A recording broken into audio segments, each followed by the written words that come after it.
Ukraine के खिलाफ जंग में रूस की प्राइवेट आर्मी वैगनर ग्रुप के चीफ येवगेनी प्रिगोजिन की बगावत पूरी दुनिया ने देखी। लुकाशेंको की मध्यस्थता से हुआ समझौता भी देखा और बेलारूस में वैगनर ग्रुप को दी गई शरण से भी सभी वाकिफ हैं।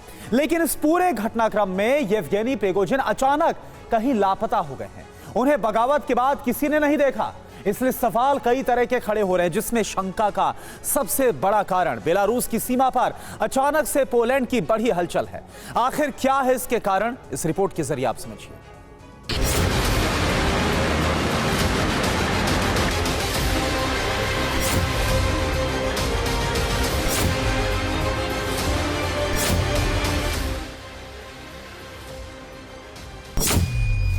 पच्चीस जून 2023 सस्पेंस का दिन, गायब प्रिगोजिन। येवगेनी प्रिगोजिन का खुलेआम रूसी रक्षा मंत्री के खिलाफ मोर्चा खोलना। Hello doctor, Tanvi herbals app या वेबसाइट से आज ही फ्री चेकअप के लिए अपॉइंटमेंट लें। तन्वी डॉक्टर से फोन या व्हाट्सएप पर बात करें और रहें फिट एंड फाइन। आपका herbal specialist, Tanvi herbal clinic. हथियार की कमी का जंग के बीच वीडियो सार्वजनिक करना, गुस्सा दिखाना सबने देखा और यही गुस्सा आगे चलकर क्रेमलिन से संघर्ष का कारण बना। 24 जून 2023 क्रेमलिन से अदावत, वैगनर ने की बगावत। यह वीडियो पूरी दुनिया ने देखा था। प्रिगोजिन के ऑर्डर के बाद वैगनर लड़ाकों ने पहले रोस्तोव और फिर वोरोनिश पर कब्जा कर लिया था। ये रूसी सेना के खिलाफ खुली बगावत थी। तब रूसी सेना और वैगनर के बीच ये सीधा संघर्ष था। लेकिन 5 जून आते आते बेलारूस के प्रेसिडेंट लुकाशेंको के हस्तक्षेप से समझौता हुआ और इसी तारीख से प्रिगोजिन को किसी ने नहीं देखा। दावा है कि प्रिगोजिन और वैगनर फोर्स ने बेलारूस में शरण ले ली है और सवाल बेलारूस में लगे वैगनर लड़ाकों के कैंप पर खड़े हो गए। क्या प्रिगोजिन की बगावत और समझौता दिखावा है? क्या रूस की न्यूक्लियर कॉलोनी में वैगनर तैनात है? क्या प्रिगोजिन ही न्यूक्लियर सेंटर को तैयार कर रहे हैं?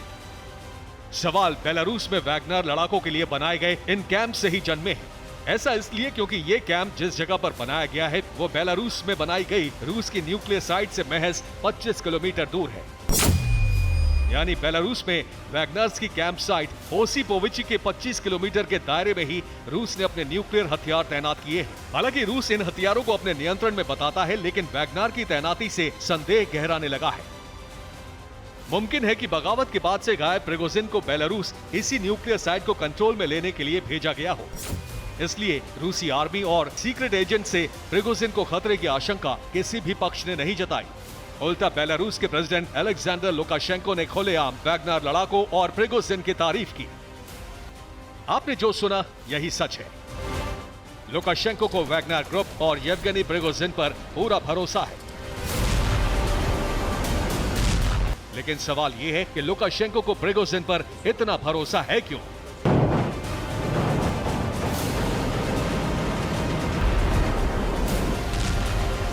रूस यूक्रेन जंग में न्यूक्लियर हमले की आशंका बढ़ गई है। सेंटर जेपोरिजिया प्लांट के बारे में रूस और नेटो दोनों ही पक्ष सहमत हैं।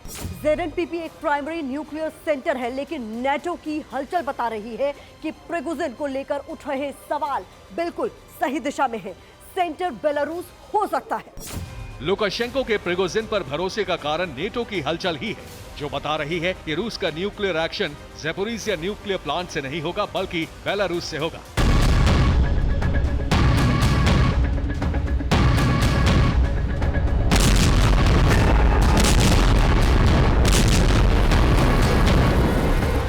वो भी यूक्रेन के खिलाफ नहीं, बल्कि नेटो के खिलाफ। और इस न्यूक्लियर सेंटर की कमान प्रिगोजिन के हाथ में होगी, ताकि रूस पर सवाल खड़े होने से पहले सस्पेंस बना रहे। और इसका प्रमाण है पोलैंड बॉर्डर। ये वीडियो जंग के बढ़ते दायरे का प्रमाण है और दायरा बढ़ा है बेलारूस में हुई रूस के न्यूक्लियर हथियारों की तैनाती से।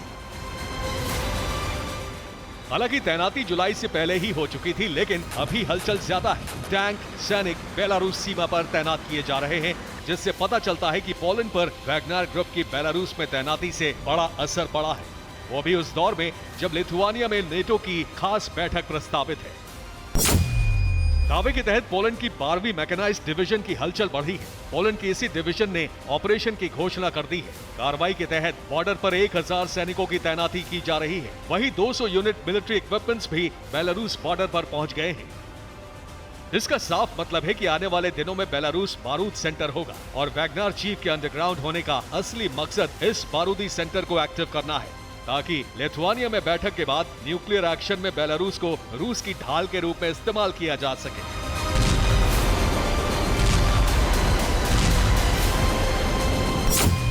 और ऐसा इसलिए हो सकता है क्योंकि वैगनर ग्रुप का रूसी आर्मी से अनुबंध खत्म हो चुका है। बेलारूस ने वैगनर को शरण दी है, लेकिन अनुबंध नहीं है। बेलारूस में तैनात न्यूक्लियर वेपन पर प्रिगोजिन का कब्जा संभव है और राष्ट्रवादी प्रिगोजिन न्यूक्लियर वेपन इस्तेमाल के लिए स्वतंत्र है।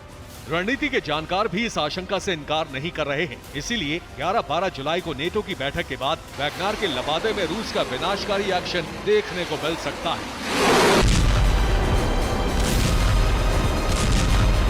हालात ये भी बता रहे हैं कि वैगनर के डर से पोलैंड ने बेलारूस की सीमा पर अपनी तैयारी तेज कर दी है और दूसरे शब्दों में कहें तो ये जंग की तैयारी है।